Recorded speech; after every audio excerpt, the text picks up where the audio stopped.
In the cold, clinical hierarchy of the Harper household, Nia was never a daughter. She was a medical liability with an expiration date.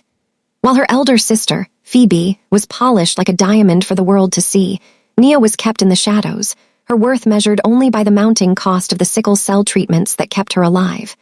To her mother, Alicia, Nia was a disposable burden, a broken toy that had long since outstayed its welcome. The opportunity to finally discard her arrived in the form of a terrifying debt repayment alliance. The deal required a bride for Jin Kai Lee, a notorious Korean mafia boss. Phoebe was the intended prize until a rumor rippled through the underworld. Kai had been blinded in a hit and stripped of his fortune, left to rot in a cabin in the woods. Alicia Harper didn't hesitate. She wasn't going to let her perfect daughter suffer a life with a bankrupt cripple. Nia was dragged from her attic room and shoved into a stunning white lace wedding gown that Phoebe had discarded in a fit of rage. "You've been a drain on this family for 19 years, her mother hissed, tightening the corset until Nia gasped for air. "Consider this marriage your final payment." Nia walked down the aisle trembling, her wide eyes filled with shock as she stared at the man waiting at the altar. He stood perfectly still, a chiseled jawline shadowed by stubble, his eyes hidden behind dark sunglasses. In his hand, he gripped a white cane, the symbol of his supposed weakness. To the world, Nia was the sacrificial lamb being traded to a monster. But as the door to their wedding suite clicked shut, the air in the room shifted. Kai didn't stumble. He moved with the predatory grace of a man who owned the shadows. With a nonchalant flick of his wrist, he dropped his cane, the sound echoing like a gunshot against the marble floor. He reached up, slowly removing his glasses to reveal piercing, amber eyes that weren't cloudy or dim. They were fixed on Nia with a terrifying, possessive intensity. "Your family thought they were cheating me by switching the brides," Kai whispered, his voice a deep rumble that sent fire through Nia's veins. He stepped closer, his tattooed hand coming up to tilt her chin toward him. "But they didn't realize. I leaked those rumors myself. I wanted to see who they'd throw away when they thought I had nothing left. Good thing they chose you, Nia, because you're the only one I ever intended to keep." "Hello, family. Nice to have you back on here. Before we proceed, I would love to know where you are watching from.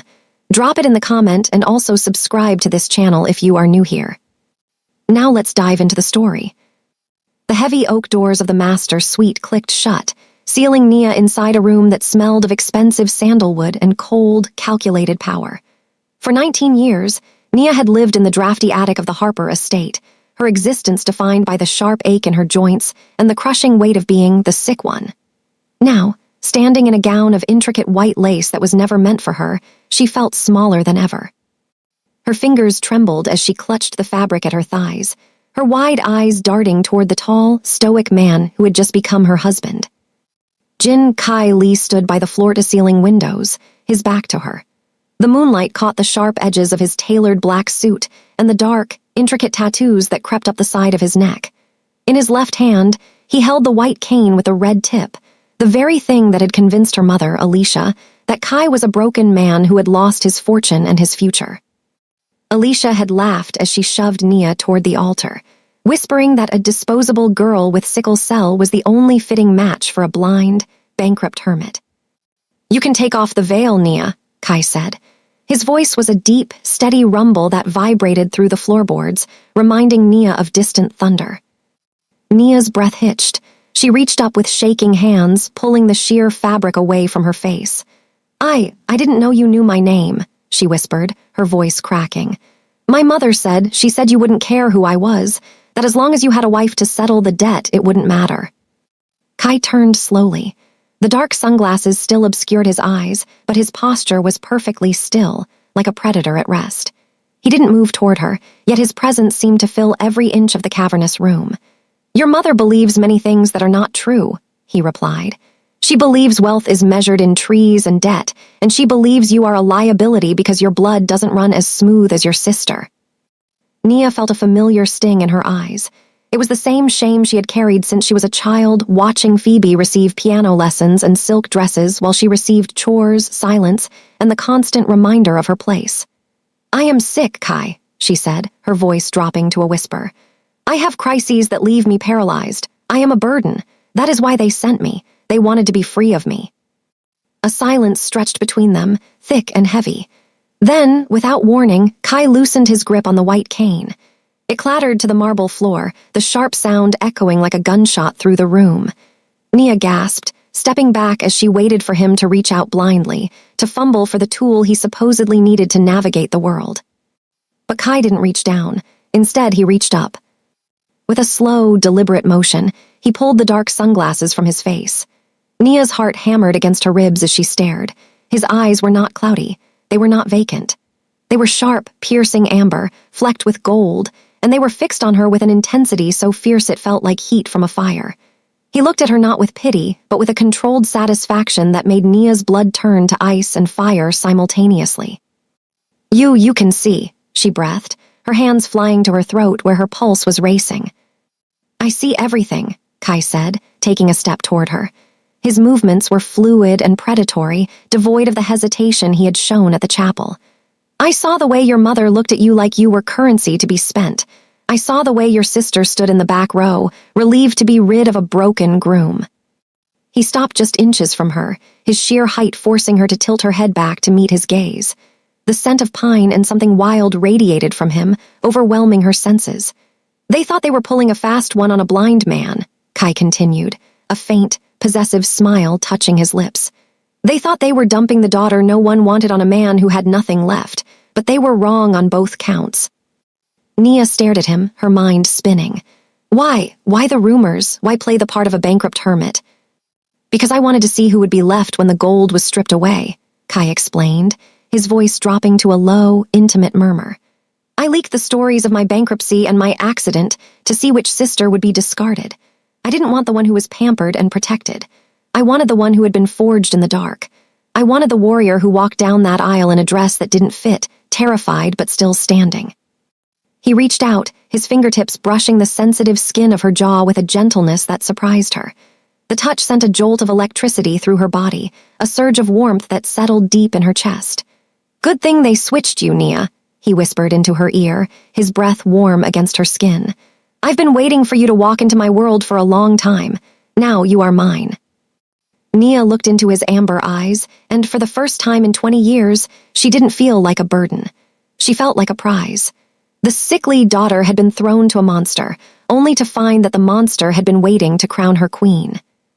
The morning light filtered through the heavy velvet curtains of the master suite, casting long, golden fingers across the silk sheets of a bed larger than Nia's entire attic bedroom.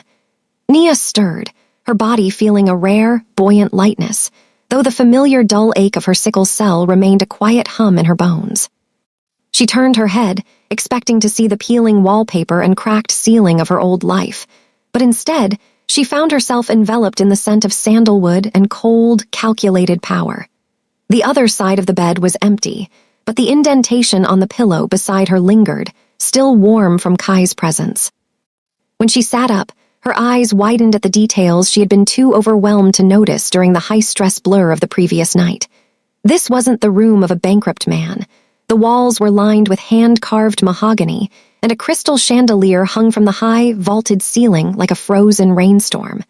On the nightstand sat a velvet box.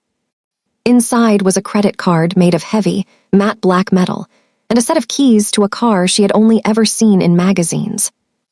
Nia stood, her feet sinking into a plush rug as she navigated toward the massive walk-in closet. When she pushed open the double doors, she let out a soft gasp that echoed in the silent room. The scraps her family had provided, the hand-me-down rags and the ill-fitting wedding gown, were gone. In their place stood rows of designer silk dresses, hand-stitched coats, and shelves of accessories that glittered under recessed lighting. A note in bold, elegant handwriting sat atop a vanity. For the woman who was forced to take scraps. From now on, you only take the best. As she ran her fingers over a gown of liquid gold silk, the door clicked open. Nia spun around to see Kai leaning against the frame.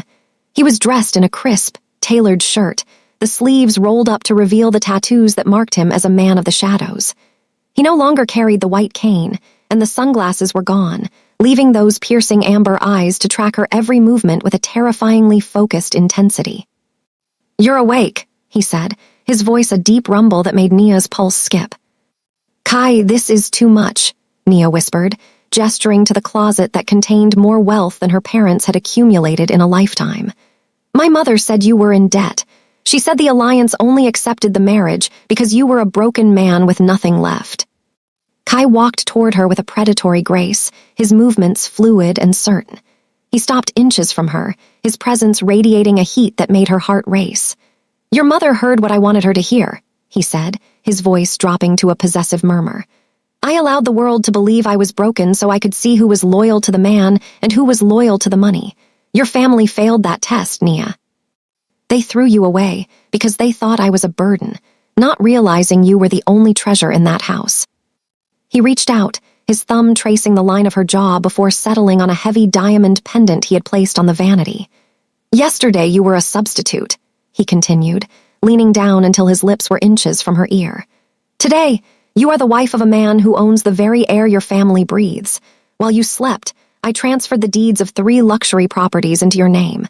Consider it the first installment of your worth. Nia looked at her reflection in the full-length mirror. She was no longer the invisible, sickly girl from the attic. She was draped in silk, guarded by a king, and surrounded by a fortress of luxury that her sister Phoebe could only dream of. The realization was a shock to her system. Her family's attempt to discard her had inadvertently handed her an empire. For the first time, Nia allowed herself to touch the expensive jewelry, the cold metal of the black credit card, and the soft fabric of her new life.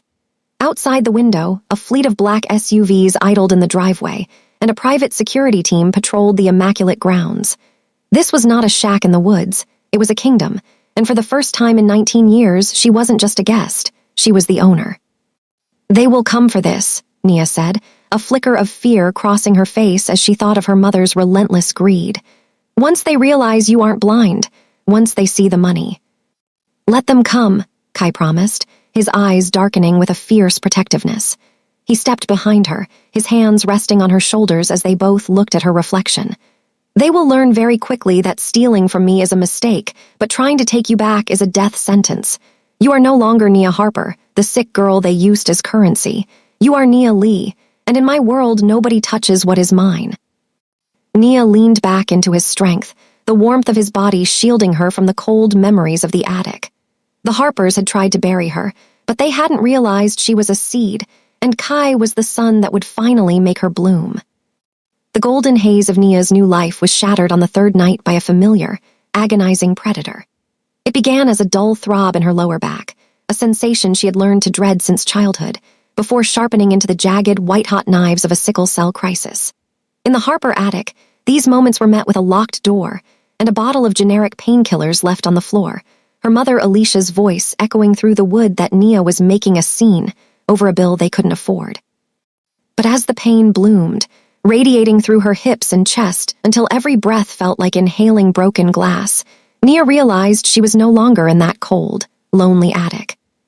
She tried to stifle her groans, her body curling into a tight ball on the silk sheets, but a sharp sob escaped her throat. The master suite was plunged in shadows, yet the moment her breathing hitched, the mattress shifted. Kai was awake instantly, moving with that uncanny, sighted precision that still startled her.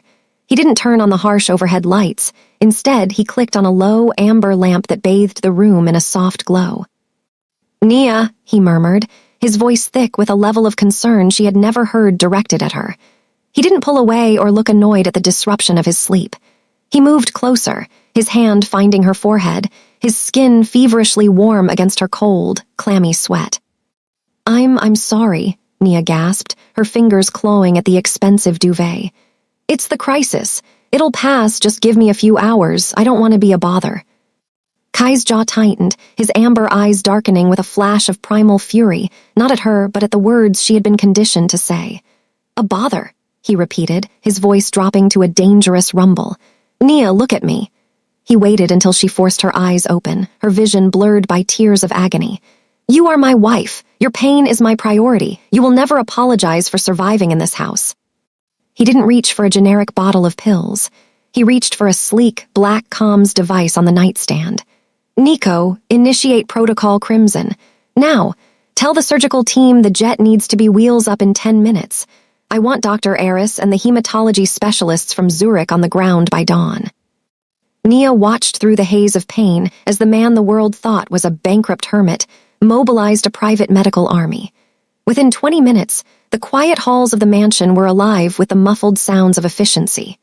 2 private nurses, part of Kai's permanent staff that Nia hadn't even met yet, entered the room with a mobile IV unit and medical-grade oxygen. Usually, when the pain got this bad, Nia's father Donald would complain about the waste of gas it took to drive to the county hospital, where she would wait for hours in a plastic chair. Here, Kai never left her side. He sat on the edge of the bed, allowing her to crush his hand in hers every time a new wave of agony rolled through her joints.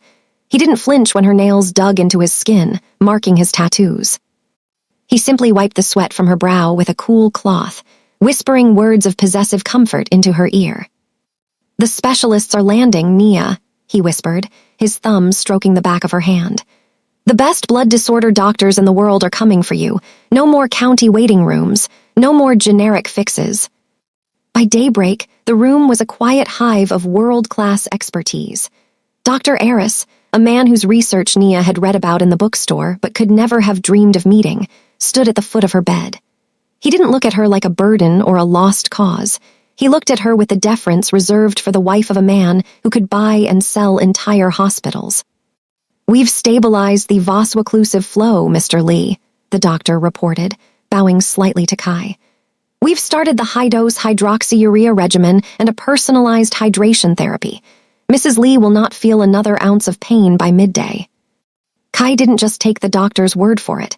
He stood over the monitors, his eyes tracking the oxygen saturation levels with the intensity of a general. He stayed until the jagged lines of Nia's distress smoothed out into the rhythmic hum of recovery. Exhausted and finally numb, Nia looked up at him as the nurses retreated. "Why?" she breathed, her voice raspy. "My parents said the treatment cost more than I was worth. They said I was a dying investment." Kai leaned down, his face inches from hers, his amber eyes burning with a terrifyingly pure devotion.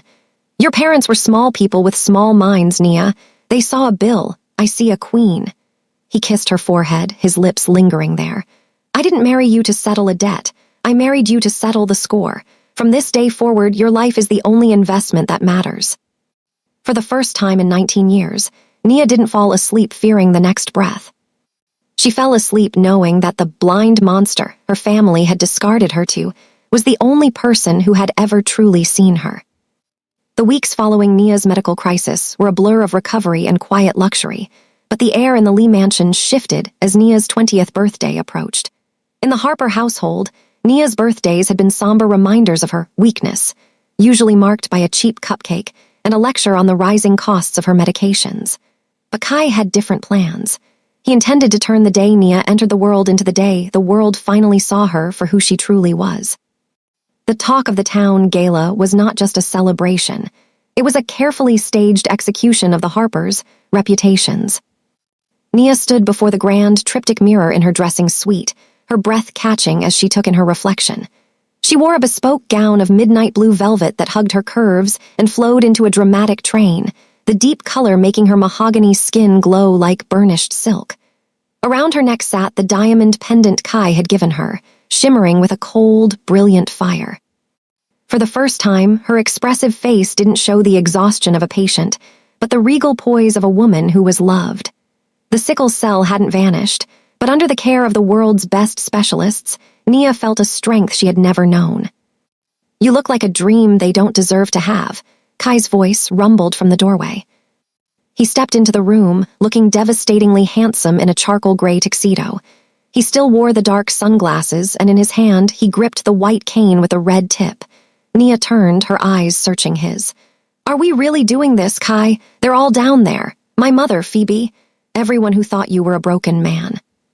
Kai walked to her, his movements a perfect imitation of a man navigating by sound, until he was close enough to feel her warmth.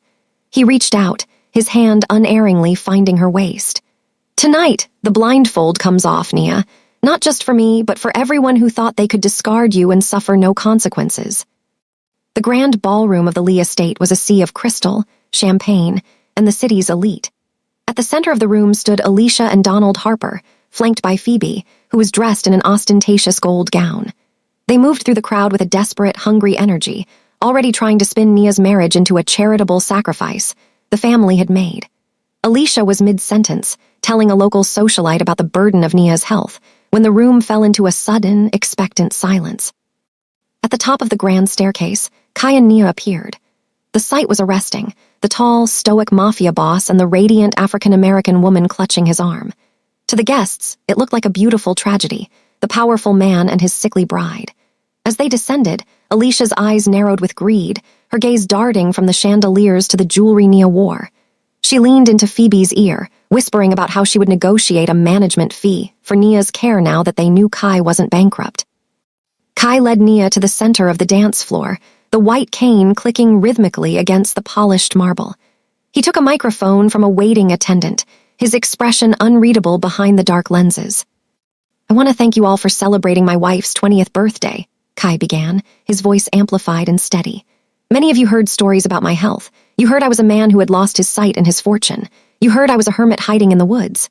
He paused, and Nia felt the tension in his arm coil like a spring.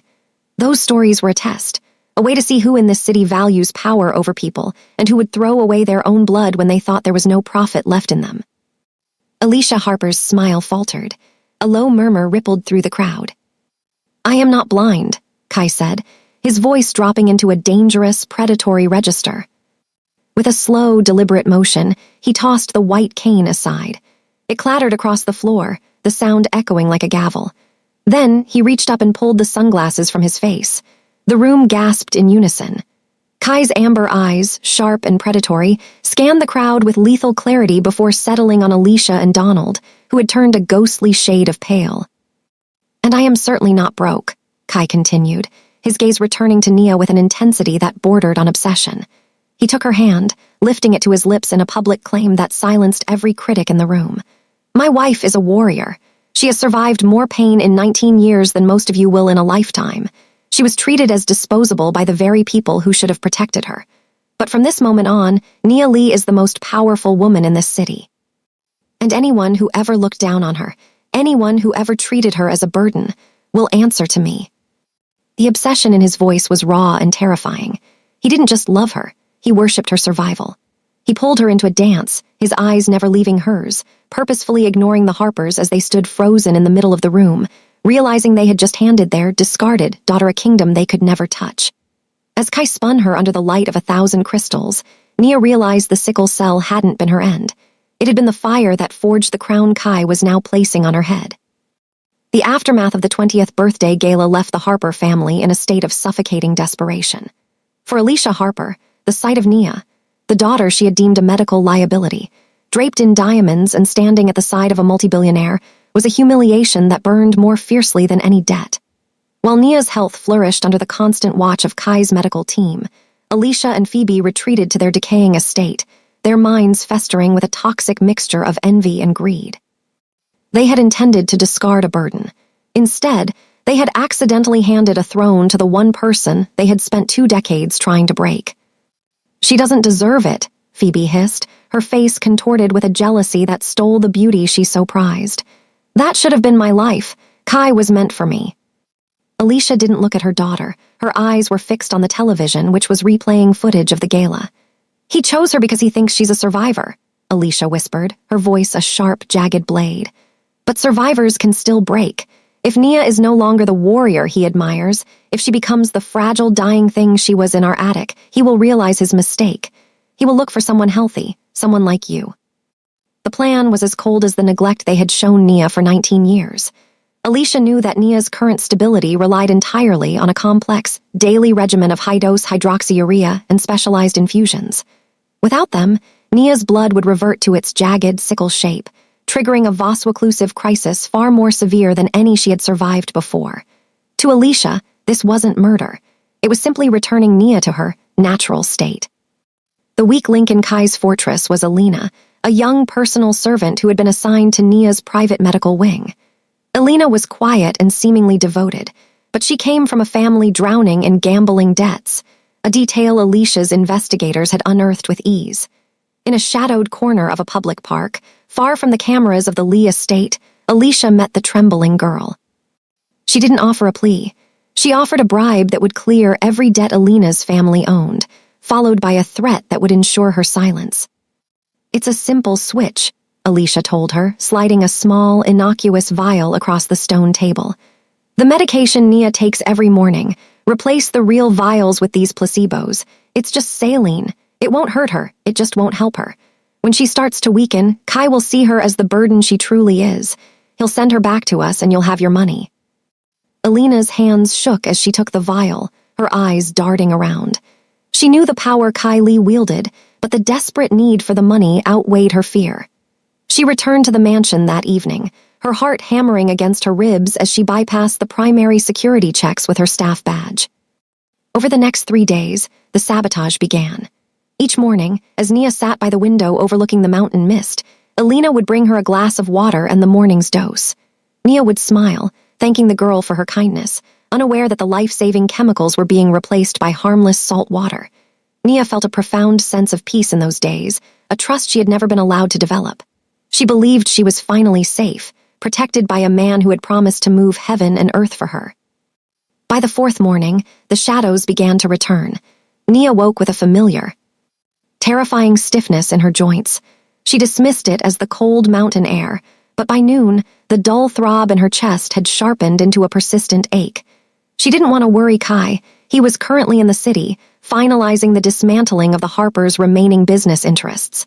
She didn't want to be the sick girl again just as she was learning to be a queen. "Are you feeling all right, Mrs. Lee?"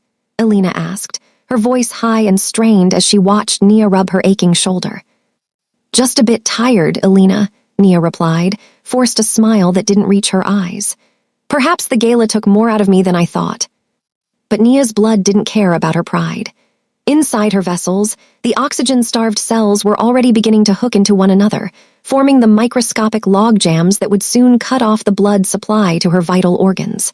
By sunset, Nia was gasping for air, her skin turning an ashen gray. The placebos had done their work. Her body was a ticking time bomb, and the man who could save her was miles away, unaware that the warrior he worshipped was being quietly executed from within his own walls. The silence of the mountain estate was never empty. To a man like Kai, it was a living map of vibrations and intent.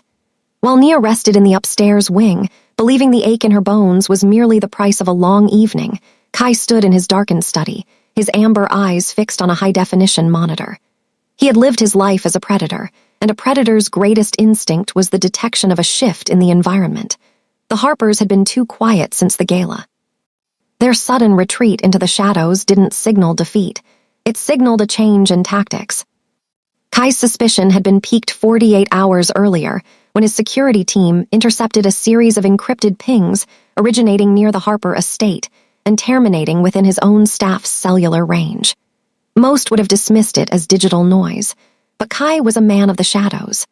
He knew that the most effective way to kill a dragon wasn't with a sword, but with a slow-acting poison delivered by a hand the dragon trusted. He watched the screen as Alina, the young servant with the gambling debt shadow, entered Nia's medical suite.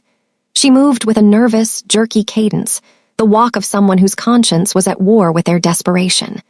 Kai didn't look away as she approached the refrigeration unit containing Nia's morning vials. Through the ultra-sensitive microphone in the room, Kai heard the faint clink of glass against glass. "Looking for something, Alina." The voice didn't come from the speakers. It came from the doorway. Alina let out a stifled shriek, the vial in her hand slipping and shattering against the marble floor. She spun around to find Kai standing in the threshold, his silhouette framed by the hallway light, his expression a mask of cold, lethal stone. He wasn't wearing his sunglasses. The full force of his amber gaze pinned her to the spot like a butterfly under a needle. "Mr. Lee, I was just preparing the morning dose," she stammered, her face turning a ghostly shade of white. Kai walked toward her, his footsteps silent, the very air in the room seemingly dropping 10 degrees. He didn't look at her face, he looked at the shattered glass at her feet. He knelt, his tattooed hand picking up a shard with a terrifying calmness. He brought it to his nose, inhaling the scent of the clear liquid. "Saline," Kai murmured, his voice a low, vibrating growl that made the walls seem to tremble. "Clean, harmless salt water. My wife is upstairs struggling to catch her breath because you decided her life was worth less than a betting slip." They said it wouldn't hurt her," Alina sobbed, collapsing to her knees as the weight of her betrayal finally crushed her. They said it would just make her weak. They promised the money would save my family. Kai's hand shot out, his fingers closing around her jaw with a grip that was as steady as it was terrifying. He didn't squeeze, but the threat was unmistakable. Who is they, Alina? I want the names, the dates, and the exact words used. If you lie to me, the debt your family owes will be the least of your concerns. Through the girl's frantic, blubbering confession, the depth of the Harpers' cruelty was finally laid bare. Kai listened as she described Alicia's cold instructions, the plan to return Nia to a state of natural fragility so that Phoebe could take her place. It wasn't just a bribe. It was a calculated execution attempt hidden behind the guise of a medical setback. Alicia Harper wasn't trying to win Nia back. She was trying to prove that the warrior Kai loved was a fluke of chemistry. Kai released the girl, his eyes darkening to a shade of amber that looked like molten iron. Nico, he said into his comms, not breaking his gaze from the broken servant. Secure her. I want the original vials recovered and a full forensic sweep of the medical wing, and call the surgical team back. My wife is entering a crisis she was never supposed to have. He left the room without another word, his mind already 3 steps ahead. The anger he felt wasn't the explosive rage of a common thug. It was the cold, focused vengeance of a king. As he climbed the stairs toward Nia's bedroom, he could hear her labored, shallow breathing through the heavy wood. He entered the room to find Nia curled in a ball, her skin ashen, her fingers clawing at the sheets in a desperate search for comfort. Seeing her like this, the woman he had promised to protect, the woman who had finally begun to trust the world, brought a sharp, jagged pain to his own chest. He sat on the edge of the bed, pulling her trembling body against his heat. I've got you, Nia, he whispered, his lips against her damp forehead. The dragon is awake now, and those who tried to dim your light are about to find out exactly what happens when you strike a match in a room full of gasoline. Nia gasped, her eyes fluttering open, looking at him with a mix of agony and confusion. Kai, I'm sorry. I'm so weak again. No, Kai said, his voice a promise of steel. You aren't weak. You were betrayed by small people who are too afraid of your strength to let you breathe. But their time is over. I'm going to fix your blood, and then I am going to end their legacy. The recovery from the medical sabotage had left Nia more cautious, but under Kai's ironclad protection, she had regained the regal glow that so infuriated her family. Kai, however, was no longer content with mere defense. He had watched the Harpers try to thin Nia's blood with saline. Now, he wanted to watch them choke on their own ambition. When the invitation arrived for the Autumn Equinox Charity Gala, the crown jewel of the city's social calendar, Kai knew it was the perfect stage for the final act of the Harpers' desperation. He knew Alicia and Phoebe would be there, and he knew they would be carrying a new kind of venom. Nia wore a gown of shimmering emerald silk that draped over her shoulders like a queen's mantle, her dark curls pinned back with pins made of rare black opals. As they entered the ballroom, the whispers followed them like a wake. Kai walked beside her, his amber eyes scanning the room with the lethal precision of a hawk. He didn't need a cane or sunglasses. He was the apex predator in a room full of scavengers. He saw the Harpers the moment they arrived. They looked frayed, their smiles stretched too thin over faces hardened by hatred. They have a vial, Nia, Kai whispered as they moved toward the center of the room. Not placebos this time. A fast-acting neurotoxin designed to look like a sudden, catastrophic stroke, something they can blame on your sickle cell. Nia's hand tightened on his arm. How do you know? Because I own the man who sold it to them, Kai replied, his voice a low, vibrating hum of satisfaction. And I own the waiter they just bribed to serve this special toast. The gala reached its peak during the keynote address. The room was filled with the city's most influential families, all holding crystal flutes filled with vintage champagne.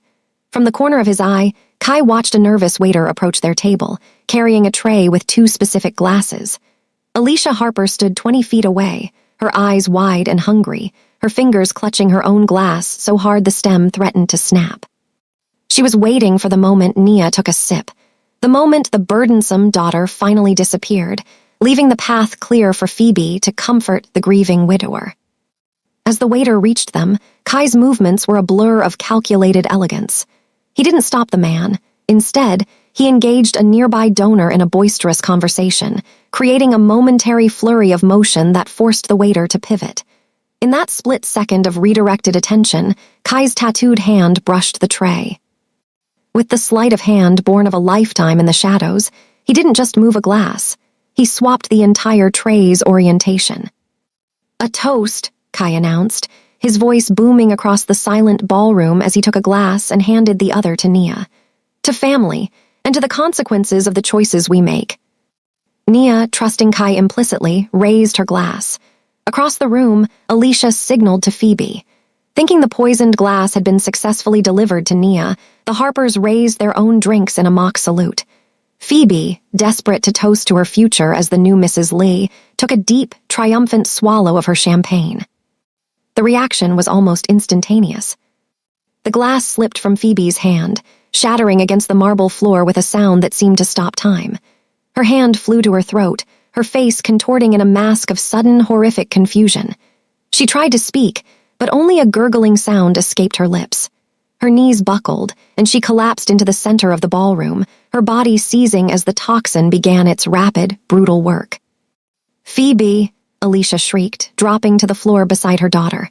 "No, that wasn't supposed to be yours." The room erupted into chaos. Security teams swarmed and guests scrambled back in terror. Alicia looked up, her eyes wild and accusing, searching for the waiter, but her gaze landed on Kai instead. He was standing perfectly still, his amber eyes burning with a cold, terrifying light. He didn't look shocked, he looked like a judge delivering a sentence. "Is something wrong, Alicia?" Kai asked, his voice cutting through the screams like a frozen blade.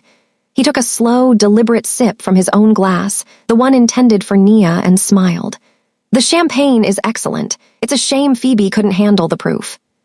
Nia stood beside him, her face a mask of shock as she realized what had nearly happened to her, and what Kai had turned back onto her sister. The cruelty of the Harpers had finally come full circle. They had spent 19 years trying to poison Nia's life, and in their final, desperate grab for power, they had poisoned their own legacy. As the paramedics rushed in to fight for Phoebe's life, Kai leaned down and whispered into Nia's ear, his voice a promise of absolute finality. "The Harpers just played their last card, Nia, and they lost. Now we finish this." The sirens wailing outside the Harper estate were a sharp, discordant symphony that signaled the end of a 19-year nightmare. Inside the dimly lit drawing room, Donald and Alicia Harper stood frozen, their faces pale and drawn as they watched the blue and red lights strobe against the peeling wallpaper of their once-proud home. Phoebe, recently discharged from the hospital but still ashen and trembling from the effects of the toxin, sat collapsed in a velvet chair, her eyes wide with a terror she could no longer hide. They were waiting for a savior. Instead, they were met by their executioner. The front doors swung open with a heavy, final thud, and Kai entered, looking every bit the apex predator he was. He was flanked by a team of stone-faced lawyers and Nico, who carried a sleek metallic briefcase. Beside Kai stood Nia, no longer the trembling girl in the attic, but a woman of quiet, lethal elegance. She wore a tailored black coat that made her mahogany skin glow, her gaze steady and unfaltering, as she looked at the people who had spent her entire life trying to extinguish her light. "Kai, thank God you're here," Alicia stammered, her voice a desperate, high-pitched clawing. "The police, they have it all wrong. It was a mistake. The champagne, it was a fluke of the catering. We're the victims here." Kai didn't speak immediately. He walked to the center of the room, his amber eyes scanning the wreckage of the Harper family with a cold, clinical detachment. He reached out and took the briefcase from Nico, placing it on the mahogany table with a click that sounded like a gavel hitting a block. "The time for stories is over, Alicia," Kai said, his voice a low, vibrating rumble that seemed to sap the very air from the room. "I told you once that I keep every promise I make. I promised to protect Nia, and I promised to show you exactly what happens when you strike a match in my house." He flipped open the briefcase, revealing a stack of documents and a series of digital tablets. "Here's the record of the wire transfers you made to Alina, the servant you bribed to withhold my wife's life-saving medication," Kai began, sliding a document across the table. "Here is the forensic report on the saline vials recovered from her locker, and here is the audio recording of the meeting where you instructed her to trigger a natural crisis." Donald Harper reached for the papers, his hands shaking so violently he nearly tore them. "This This is hearsay. You can't prove any of this. I don't need to prove it to you, Donald, Kai replied, his eyes darkening to a shade of molten iron. I've already proven it to the district attorney, and then there is the matter of the gala.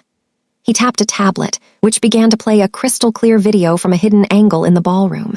It showed Alicia leaning into the waiter's ear, handing him a vial, and then the distinct moment she watched Nia's glass with the hunger of a vulture. Attempted murder is a difficult charge to dodge when the transaction is captured in 4K resolution. You did this, Phoebe shrieked, pointing a trembling finger at Nia. You stole my life, you stole my husband. You're the reason I almost died. Nia stepped forward, her voice calm and devoid of the fear that had once defined her. No, Phoebe, you almost died because you drank the poison you intended for me. You were so blinded by greed that you couldn't see the trap you set for yourselves. For 19 years, you treated me like a burden, like a sick mistake that needed to be discarded. But look at us now. Nia gestured to the room, then to herself.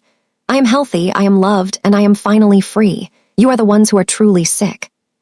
The front doors opened again, and this time, the police entered, led by a detective who looked at the Harpers with an expression of pure disgust. The click of handcuffs echoed through the drawing room, a sound Nia had imagined 1,000 times but never thought she would hear. As the officers moved to secure Donald and Alicia, Alicia began to scream, a raw, guttural sound of a woman who had finally lost her grip on the world. You can't do this. I am a Harper. She owes us. She owes us for every pill, for every day we kept her alive. She owes you nothing, Kai interrupted, his voice a final, freezing blade. Every penny you spent on her care was paid for by the debt settlement alliance you so eagerly signed. You didn't save her, you sold her, and in doing so, you handed me the power to destroy you. Nia watched as her parents were led out of the house, their dignity stripped away as they were forced into the back of the waiting patrol cars. She looked at Phoebe, who was sobbing hysterically as an officer guided her toward the door. There was no joy in the moment for Nia, only a profound, quiet sense of justice. The mountain of resentment and pain she had carried for 2 decades had finally been leveled. Kai stepped behind her, his hands resting on her shoulders, his warmth a constant, unshakable shield. It's over, Nia, he whispered into her ear. The legacy of the Harpers ends tonight. Tomorrow we start yours. Nia leaned back into him, watching the red and blue lights fade into the distance. The girl from the attic was gone. The Queen of the Crescent had arrived. 5 years had passed since the sirens faded into the mountain mist, and the Harper name had become nothing more than a cautionary footnote in the city's history. For Nia, the passage of time was no longer measured by the intervals between pain crises or the cold silence of an attic, but by the vibrant, chaotic pulse of a life she was once told she would never have. Standing on the expansive stone terrace of the Lee estate, Nia watched the sun dip behind the peaks, casting a deep violet glow over the sprawling gardens. She was no longer the frail girl whose dress didn't fit. She was a woman of radiant health, her skin glowing with a vitality that had been bought with the world's most advanced medical science and guarded by the man who had seen her worth when no one else would. The sickle cell anemia that was once her death sentence had been tamed. Under Kai's relentless direction, a dedicated wing of the city's leading hospital, now bearing Nia's name, had pioneered a gene therapy protocol that had effectively stabilized her condition. She still carried the warrior's scars of her youth, but the jagged edges of her past had been smoothed by a decade of peace. Every morning, she woke up to the steady rhythm of a household that functioned on devotion rather than obligation. A stark contrast to the transactional coldness of her childhood. The glass doors behind her slid open with a soft hiss, and the quiet evening air was suddenly filled with the high-pitched giggles of 2 3-year-olds. Kai-jun and Maeve, the twins who were the living proof of Nia's triumph, came charging onto the terrace. They were a perfect fusion of their parents, Kai's sharp, amber eyes and Nia's dark, curly hair and expressive face. They ran with a boundless energy that Nia still watched with a sense of reverent wonder, a reminder that the broken daughter had produced a legacy of strength. Mama, look what Papa found, Maeve cried, holding up a smooth, river-worn stone that glittered with flecks of mica. Following behind them was Kai, looking every bit the formidable patriarch. The years had only sharpened his presence. The tattoos on his neck remained a mark of his history, but the predatory edge in his amber eyes softened the moment they landed on Nia. He walked toward her with the same fluid, sighted grace that had first terrified her on their wedding night, but now his touch was an anchor of pure, unshakable love. He reached her side, his hand settling naturally on the small of her back, pulling her into his heat. "They found the treasure near the lower falls," Kai murmured, his voice a deep, satisfied rumble near her ear. He leaned down, pressing a lingering kiss to her temple. "They have your spirit, Nia. They don't know how to stop until they find what they're looking for." Nia leaned back into him, her heart swelling with a fullness that often brought tears to her eyes. "They have your stubbornness," she countered with a smile, watching as Kaijun tried to climb onto a stone bench. "They think the whole world belongs to them." "It does," Kai replied, his voice dropping into that possessive, protective register that had once been her only shield. "I've made sure of that." As the children played at their feet, Nia's thoughts drifted briefly to a gray, high-security facility across the state. Her parents and Phoebe remained there, serving the final years of their sentences for fraud and attempted murder. They were the ones who were truly invisible now, forgotten by the society they had once tried so desperately to rule. They had spent 20 years trying to throw Nia away, convinced she was a dying investment, only to realize too late that she was the only part of their lives that had ever held true value. By discarding her, they had discarded their only bridge to the very empire they craved. The irony was not lost on Nia, but the bitterness had long since evaporated. She didn't need their regret, she had her own joy. She looked at the heavy diamond pendant resting against her collarbone, the same one Kai had given her when she first woke up in his world, and then at the twin heartbeats running across the terrace. This was the home she had searched for in the darkness of the attic. This was the family she had been denied. "What are you thinking about?" Kai asked, sensing the shift in her mood. He turned her to face him, his amber eyes searching hers with that uncanny ability to read her soul. "Just how far we've come," Nia whispered, reaching up to trace the scar on his cheek. "And how much they missed because they couldn't see past the bills and the illness." Kai's expression darkened for a split second, a flicker of the old dragon rising to the surface. "Their blindness was your freedom, Nia. If they had been capable of loving you, I might never have found you. They gave me the greatest gift of my life because they were too small to recognize its worth." He pulled her closer, his forehead resting against hers. "You were never the daughter they threw away. You were the queen I was waiting to find."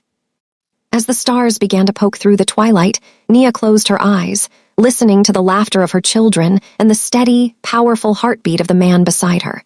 The girl who was worth nothing had become the woman who had everything. In the silence of the mountain evening, the legacy of the Harpers was finally, completely dead, and the legacy of Nia Lee was just beginning. They stood together, yin and yang, shadow and moonlight, finally completely home.